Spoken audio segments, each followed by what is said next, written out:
Well, hello there, people of the internet. And today we're gonna take a look at some of the best phones ever made. In my opinion, at least. Before continuing, if you'd like, I did a video of some of the worst phones ever made, which you can click here to watch. Or is it here? Or here? Somewhere in the corner, I don't really know. So without further ado, here are some of the best phones ever made, in not really any particular order. And number one on our list, and I'm pretty sure this phone is common on these kind of lists, is the Motorola Dynatec. There's a pretty good reason this phone is on this list. It's, well, the first mobile phone ever made. It was made in 1983 and it had a really big price tag. $4,000 for a phone about this size, well, 30-ish centimeters tall. However, it was, again, the first mobile phone ever made. For the little memory it had, you could store 25 contacts and battery life gave you about 30 minutes of talk time or 10 hours of standby time. But despite all the bulkiness and the price, the phone was somewhat and rather successful. Even today this phone is expensive, however not as a functional phone but as a collector's item. Nokia's incoming. Number 2 on our list is the Nokia N95. Now this is a really badass phone. For 2007 that is. You probably know that in its heyday Nokia made quite a lot of phones, but the N95 was kinda the best phone, the best Nokia of its time. It had all. It had a 5 megapixel camera, Carl Zeiss lens, 64 megabytes of RAM, it was big, it was bulky, it had Nokia build quality. And it was one of the very first phones to have a built-in GPS navigation. Now this all sounds awesome for a 2007 phone, it was really good. But it was kinda outshadowed by the iPhone, the original iPhone that was released at that time. Number 3 on our list is Nokia 808. This phone was released in 2012 and from the front it kinda looked like a pretty much normal Nokia from its time, had a Symbian OS, a touchscreen, blah blah blah. However, at the back, and you've probably seen this one coming, it has a 41 megapixel camera. Now this was a pretty badass phone. For 2012, a 41 megapixel camera is like... And this was not the only phone with this camera. The Lumia 1020 had the exact same camera. However, you probably know that pixels for an image quality are not the main thing to look for. Of course there are other factors, but I mean 41 megapixels. Come on.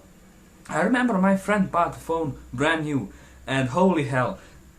You can zoom in on the pictures so much without losing any quality. However, the size of the image was really big. Quite a lot of megabytes for one picture. I don't really remember how much, I was only 13, but holy hell, that... Damn, bro. But other than the camera, this phone wasn't really nothing special. A lot of people just wanted to try out the camera. For number 4 on our list, stepping over to Android territory, we have the HTC Dream. Now when you look at the phone, it does look a bit rubbish. But there's a good reason it's on this list.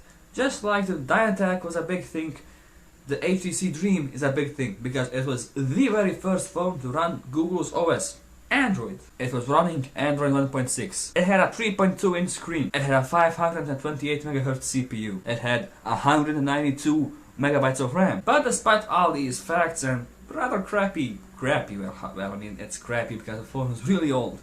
But despite all this, it was kind of a big deal. I mean, it was the first Android device, and it had a physical keyboard.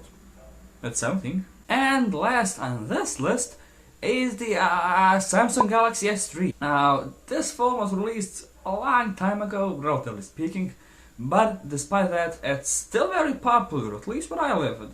The phone is everywhere. A lot of people have it. Samsung Galaxy S3 is one of the best-selling Samsung devices. There are many variants of the phone, but the most popular one is the one with the quad-core 1.5 GHz CPU and 1.5 GB of RAM.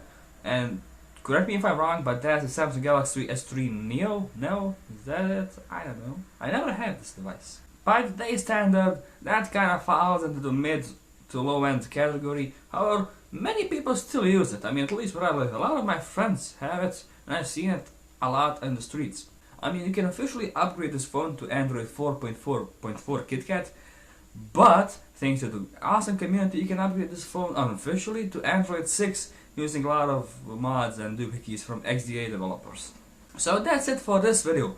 You know, you might be thinking, bro, you missed out some phones. I didn't. Check the link in the description for some more phones. I made a whole list, but it has more phones, the iPhone 33, 30, and no wait. Many other phones are in the link in the video description. So yeah, click somewhere to check out the Samsung Galaxy S5 video I did, and stay tuned because I'll be making a video about this phone that's recording right now, the Huawei P7. So yeah, thank you guys so much for watching. Do make sure to like and subscribe, and I'll be seeing ya. Peace.